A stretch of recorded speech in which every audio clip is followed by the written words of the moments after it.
everyone. Welcome to Let's Talk About Brand. I, of course, am your host, Christine Gritmon. And this is the place where every week we talk with a guest expert about a specific element of branding, especially personal branding. Today's guest is someone I'm very excited about. Jason Falls is definitely a thought leader in the area of influence marketing. He's an influence marketing strategist. And you will notice I said influence marketing rather than influencer marketing. And that is a key difference, as we will discuss. So without any further ado, let's bring on Jason. Hey, Jason, how are you today? I'm great, Christine. How you doing? Thanks for having me. I'm doing very well. So we were just talking right before I started recording about the difference between influencer marketing and influence marketing. So let's jump right in. Tell us what you feel the difference is with that R. Sure. Well, I think the biggest, reason that I kind of lead with that when I tell people what I do and maybe how it's different from other people who are talking about influencer marketing is I think the word influencer has become a bit of a bad word in the marketing space for lots of reasons, some of them good, some of them not. But I think when the average, ordinary, small business owner or marketer, not necessarily someone who's in the geeking out about all this stuff all day like you and I sometimes do, but when the average business owner, the average person hears influencers, they think of the peace sign duck lips crowd, those people. And I think it distracts them from understanding that while there is a very superficial layer of very superficial influencers out there that don't do a whole lot for your brand and are all in it for themselves and all that attention and whatnot, there is a vast world of incredible content creators out there that are really changing the dynamic of how we communicate with consumers or how we can most effectively communicate with consumers.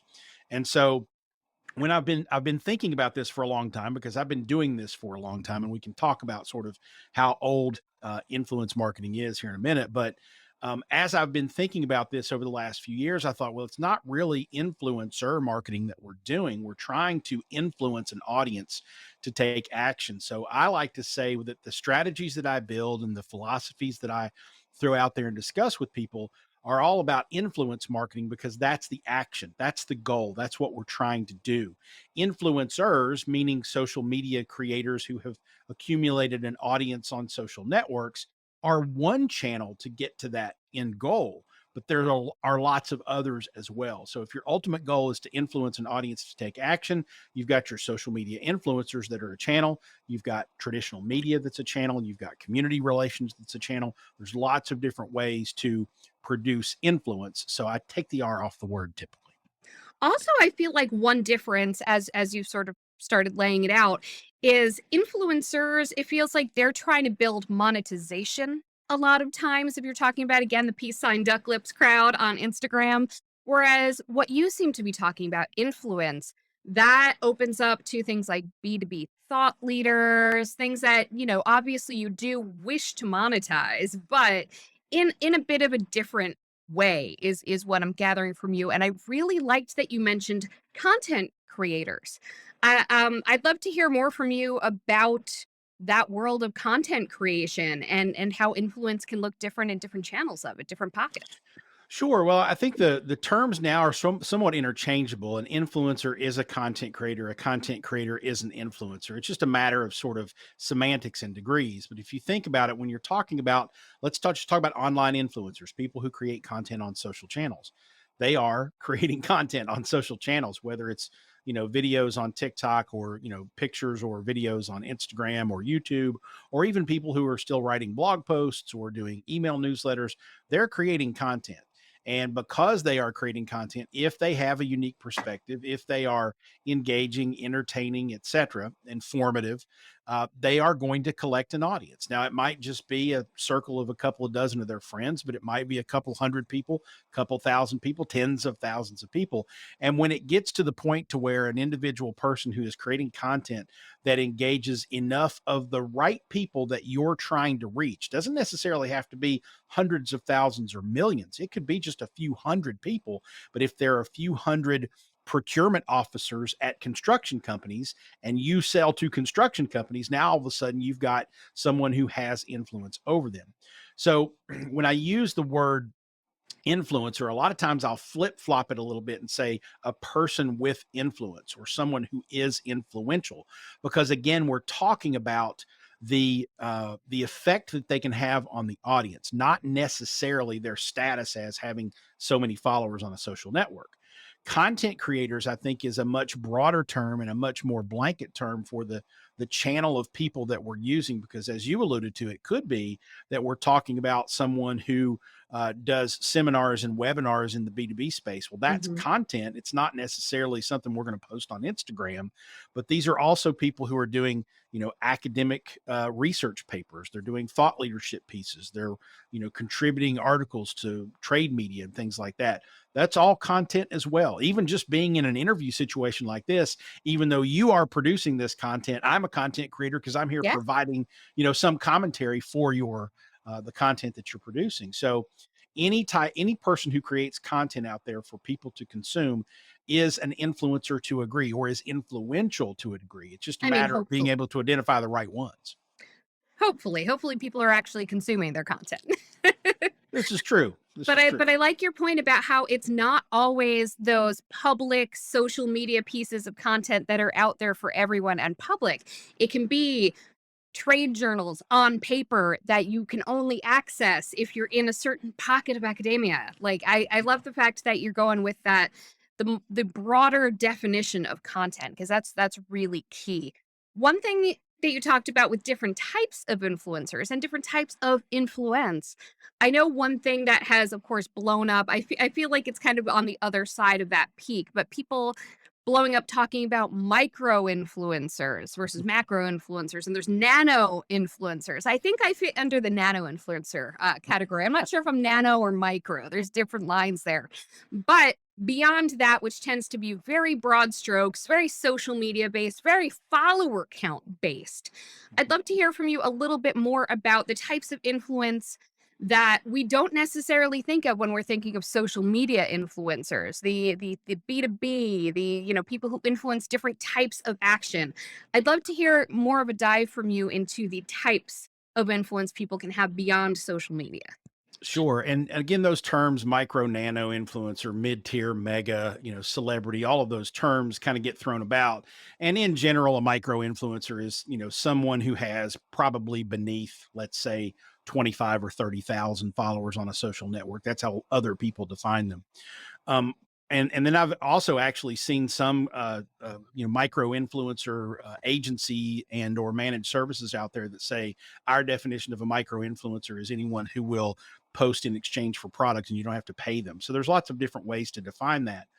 I like to think of the group of people that you're trying to find as a brand, as a company, to influence your audience. I don't like to put a classification of size, micro, nano, etc. And the reason I don't is because if you are the parent teacher store franchise owner in Butte, Montana, then a local social media influencer who is a mid tier or a mega influencer who has a few 100,000 followers on Instagram is going to do you absolutely no good, because one little sliver of their audience is going to be in Butte, Montana, where your store, audience that you're trying to affect and influence actually is.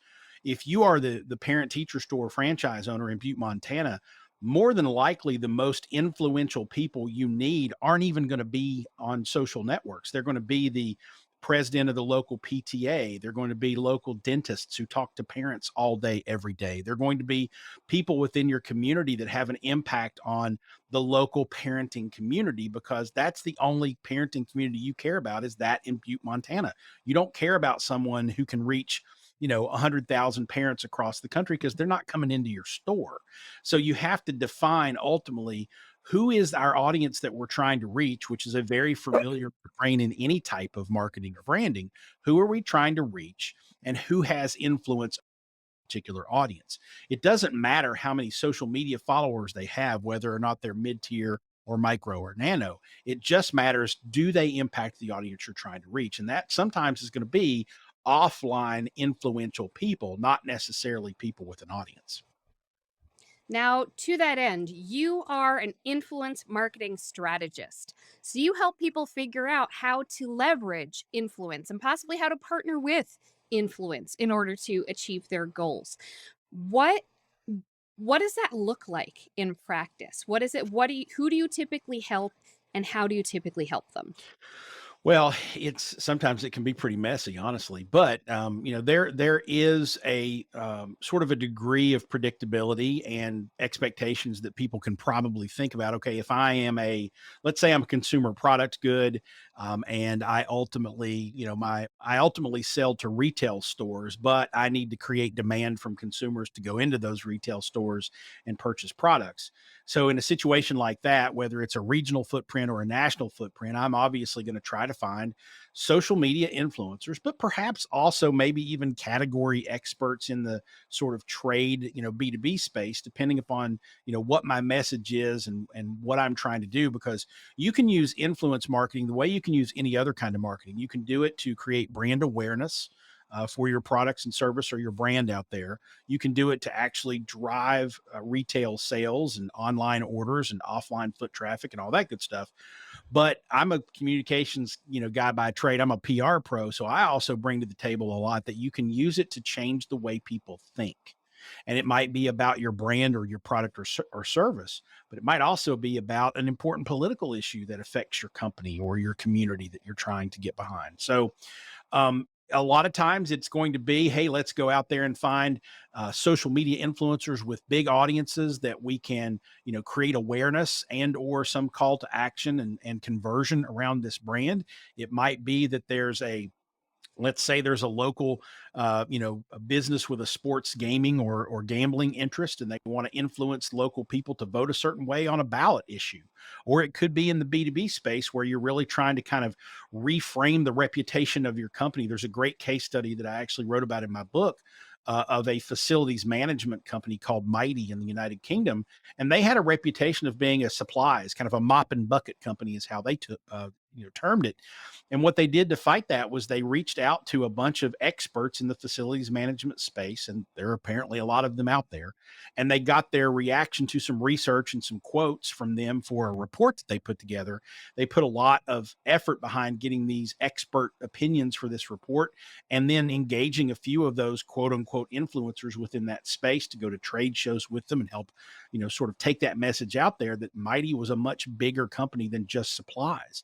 And at the end of this, year or campaign, however long it was, they measured their sort of reputation score. And I don't know exactly how they delineated it, but they had a 200% increase in sort of the positive reaction to the brand's reputation. They got rid of the mop and bucket moniker and became known as an innovative, forward thinking software company that serves facilities management as well as all of the other things they do. So again, it's the day to day of doing, and I didn't have anything to do with the Mighty campaign, by the way. That was a case study that I researched for my book. But the day to day can be everything from, again, trying to change the opinion of a certain segment of the marketplace. It could be creating awareness around a product launch or a new service or something like that. Or it could be, sort of complementing your advertising campaigns to kind of close that loop and make sure that you're hitting consumers at multiple touch points. Influencers online being sort of that trusted third party endorsement that you often need to convince people, hey, all these ads you've been seeing about Liberty Insurance, there's a couple of people out there that I trust that I follow that are now telling me why they use Liberty Insurance. Puts a little exclamation point on that message. So, how do you identify the people, especially in those niche markets? How do you identify the people who are going to have influence over that niche? How do you find them when it's not something as broad as, say, a social media influencer, when it's instead someone who has influence over facility managers? It's a lot of research. You really have to roll up your sleeves and do the work. And so a lot of people think, oh, influencer marketing is simple and easy and cheap. You just find somebody with a lot of followers and you maybe, throw them some product or maybe a little bit of money to post about you. Well, that's influence marketing from 5 or 6 years ago, as most brands did it. when you really get into it and you're trying to find, as you said, in those, sort of niche areas, the people who are actually influential, you got to do a lot of research because it may be that you can find influential people who have social media followings that can, kind of kill a bunch of birds with one stone by being able to find that one person that can reach a lot of the marketplace. But again, if you're in a B2B setting, a lot of B2B influencers are not necessarily going to have huge followings online. They're probably going to have a really nice following within that niche, within that category, but there's not influencer marketing tools out there in general that drill down that specifically. You can use some of them to kind of point you in the right direction, but a lot of times you spend time, like if I'm doing a B2B strategy, I'm going to spend a lot of time on industry trade publications, who's writing those articles, what are the experts that those journalists are turning to for insights and quotes about that particular topic or about that particular industry. I'm going to go to the popular conferences and see who's speaking, who are the keynotes, who are the experts that people are paying to see on stage, because those are the people that obviously people are listening to. So you're going to dive into the academic journals. You're going to maybe even, work the phones one day and call a bunch of people in the industry and say, hey, who is it in the industry who's kind of leading the thought right now on what's going on in your business, on where the industry's going? And if I don't particularly know that vertical on the get-go from the start, I spend a lot of time on the phone just asking a lot of questions, literally on a telephone. I know it's kind of rare for people to understand what that You can actually is. actually speak on those still? You They're not you just for can hitting if you buttons? if you dial the numbers of someone and hold it up to your ear, or you can do the speakerphone, just don't do it in public. That's rude. Yeah. But you hold it up to your ear, they'll talk back. You can hear them. It's amazing. Wow. But I'll get a lot of these people on the phone and just be like, tell me about your industry. What publications do you read? What conferences do you go to? What experts in the field are you connect to on LinkedIn? Who also get into the LinkedIn groups? Who's leading these groups? Because a lot of times they may not individually hold a bunch of influence themselves, Yep. but they are a conduit, a path to a lot of people They're curating because this they manage, yeah, conversation. they're curating the conversation. There's a lot of different influencer types out there that you have to consider. Do you help people develop influence themselves? I know that this is about leveraging existing influence to up the reputation of the businesses, but I'm sure a lot of those businesses want to develop their own internal thought leaders or whatnot. So, how do you help people slash businesses develop their own influence beyond connecting them with those with existing influence? I'm really glad you asked that question because the answer is yes, I do that too. Because ultimately, in an ideal world, when you engage an influence marketing strategist or an influence marketing firm to help you, you're trying to solve some short term problems with some campaigns and some awareness and exposure. But a really good influence marketing strategist is going to sit down with you and help you figure out, how do we make it so that you're not as dependent on the third parties because you have influence yourself, either as a company or your executives have influence within the industry you're in. And certainly there's a lot of thought process that goes into that, but it's more of a long term, let's build this over time. Let's come up with a supplement to, or maybe a brand new content strategy for your executive team or the individuals within your organization that you've identified as, these are our experts, these are our thought leaders. Let's build their personal brand, if you will, to make sure that they have expertise in the category as well. So it might be that I'm developing an influence marketing strategy to help a company get the word out about their products and services. But a part of that is also, let's supplement their content strategy to make sure that we're building up their influence as well. And that's why you'll see a lot of companies come to the market with hosting webinars and seminars in the B2B space, maybe doing a podcast and having someone from the company be the official face and voice of the podcast, because it's a great way to get your own sort of expertise and thought leadership out there. And if you're doing a show like this, if you're interviewing people, you can bring the people who already have influence to the table and kind of borrow some of that equity because you are bringing them to that audience. So there's lots of different strategies in order to achieve really good influence marketing success. Some of them are going to be, let's go find these third party people who are influential, but some of them are also going to be, let's build influence for ourselves so we're not always dependent on someone else for that. Now, one of the great frustrations of the content creator is that if you build it, they will not necessarily come. So And it's a little hard to build influence if nobody's watching or listening, right? So, It's what true. are some ways to make sure that you can actually leverage that influence building content and actually make it something that builds influence as opposed to something you're just putting out there into the ether? Well, there's lots of different strategies, but I want to start with the one that most people, end up coming to at the very end, because I think more people hit their head against the wall about this particular piece of it than anything else. You have to put paid spend behind your content.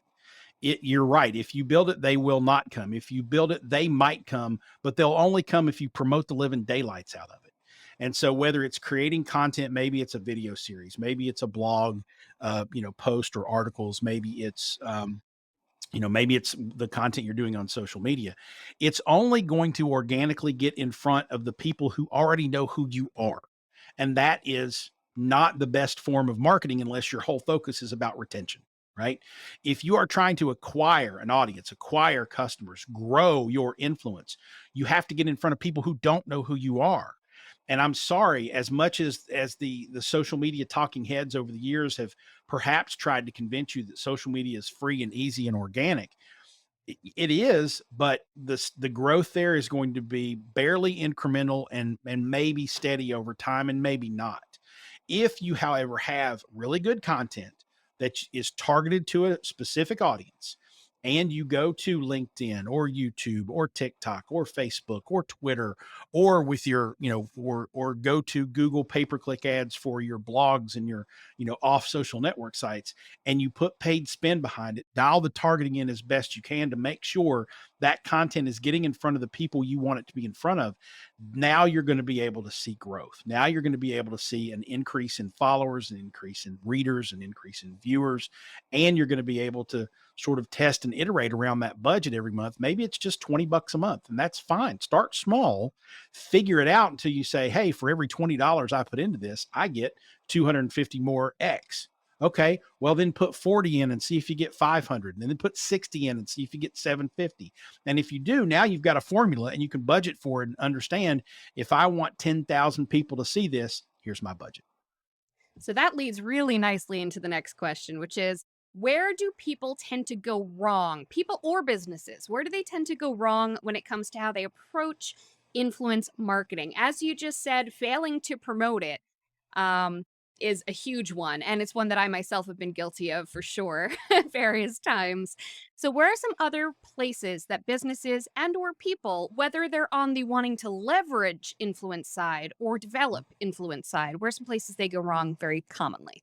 Well, obviously, the first one, which we just touched on, is not putting paid spend behind it or assuming you're going to get organic success right out of the gate. So that's number one. We can move past that one. I think the next sort of category of mistakes I see businesses and brands making with influence marketing is, number one, they are in the old school way of thinking that it's a sponsored post. I'm going to pay this person a couple $100 and they're going to post about my brand, and my influence marketing is done and I can move on with my day. That's not how influence works. Influence is about cultivating a relationship with creators over time that are a really good partner fit for your brand. They're on brand, if you will.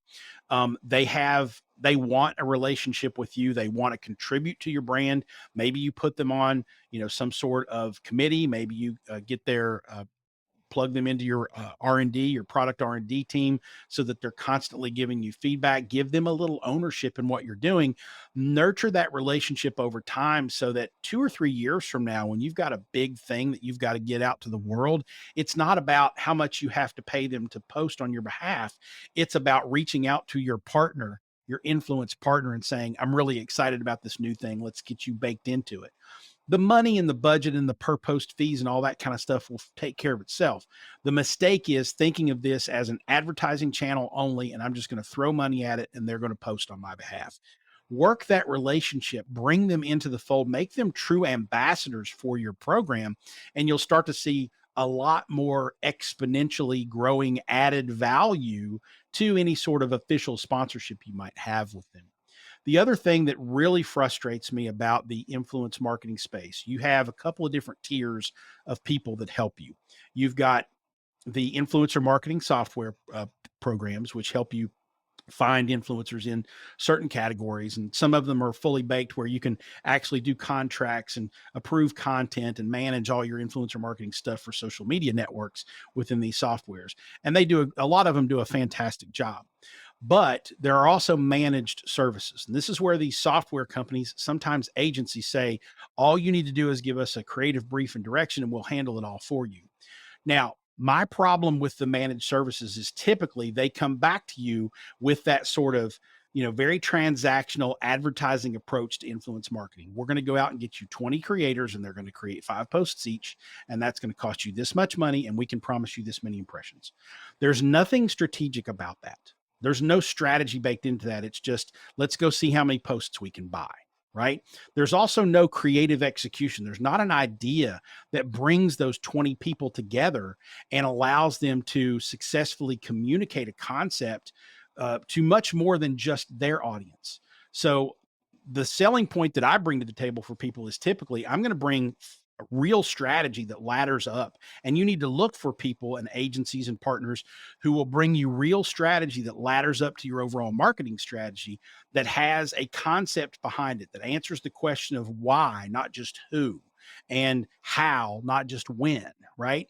And then lays a creative concept on top of that, that instead of says, we're going to find 20 people to post 5 times, it says, we're going to find these 20 people. Here's why we're choosing these 20. They're going to post this many times, which is kind of secondary to the greater point, which is we're going to have them talk about this in this way to their audience. We're going to have them, tag and cross post with one another. We're going to bring them together to tour your factory at the same time so they meet each other. And now they have relationships based on your brand that they can go back and forth with. You're going to have someone bring a creative concept that lays on top of the tactical transactional execution that actually brings that strategy to life and actually makes it work for your brand. Speaking of making it work for your brand, what are some ways to measure the impact of that influence that you're building? Well, there's a bunch of what I would call, sort of tactical KPIs that you're going to look for, which is pretty common, and it gives you a good idea of, are you having an impact. But I want to talk about how you plan for that in just a second. So you're going to talk about things like, okay, branding and awareness. If your goal is to create awareness, you have to measure awareness KPIs.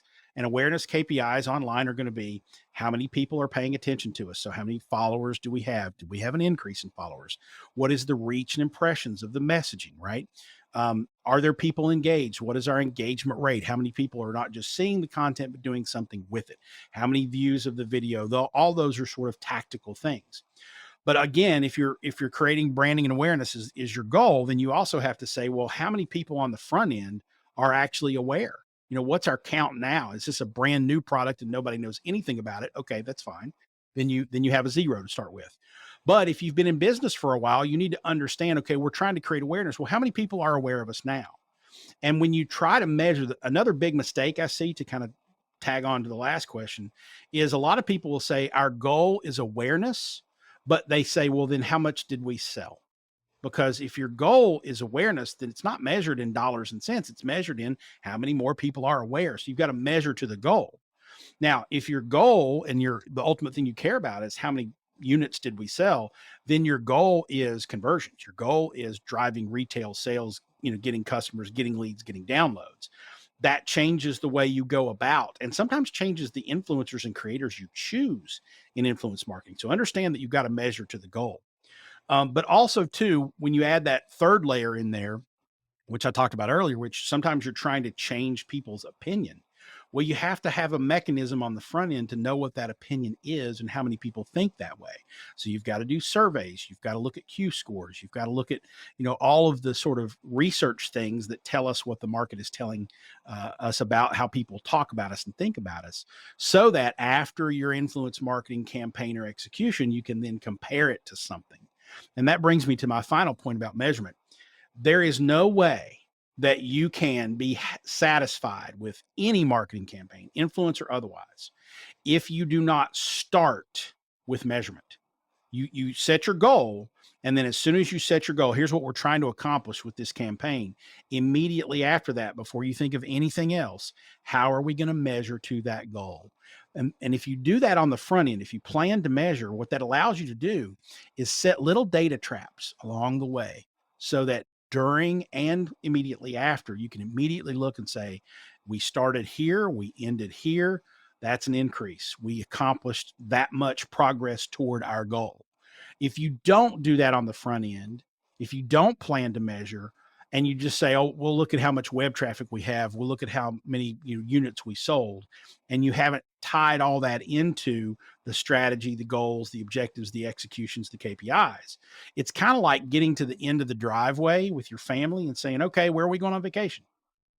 You don't have maps, you haven't bought tickets, you haven't accounted for who's going to feed the cats, you don't have any luggage, right? You have to plan to measure. And if you don't do that, you're going to get to, no matter what you do, you're going to get to the end of it and go, yeah, we didn't do a great job with that. I wasn't really satisfied. And then you're going to scrap it and do something else that's going to waste your time and money because you're not going to plan to measure there either. Oh, I could go on about this forever with you, Jason. Thank you so much for all of your insights today about how to really make sure that you're being strategic with how you leverage influence. Where can people get a taste of your own influence? Where can and should people find you? I am Jason Falls everywhere. There's a politician in North Carolina with the same name who does not like me at all. So I'm very easy to find. If I'm not Jason Falls, I think on my official Facebook page, although I'm Jason Falls on Facebook, but my page is The Jason Falls. And I think on TikTok, I'm The Jason Falls as well. So super easy to find, jasonfalls.com. And if you're interested in me working with you and helping you, fallspartners.com is the consultancy website. Fantastic. Thank you so much for sharing your influence with me today. Glad to do it, Christine. Thanks for having me. And as always, I am Christine Gritmon. Come back next week for another great conversation with another guest expert about specifics of how to build your brand, your influence in a way that matters.